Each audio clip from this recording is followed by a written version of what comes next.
9 கோளும் ஒன்றாய் காண அங்கு கற்பகம் என்னும் கடவுளின் மெய்யில்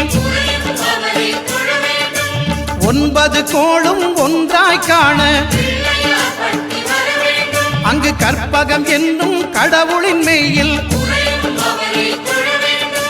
சூரியன் முதலாய் 9 கிரகமும் பலவித குணங்களை கொண்டிருக்கும் எங்கள் கற்பக தருவில் அவை வரும்போது ஒன்றாய் சேர்ந்து பலனளிக்கும்.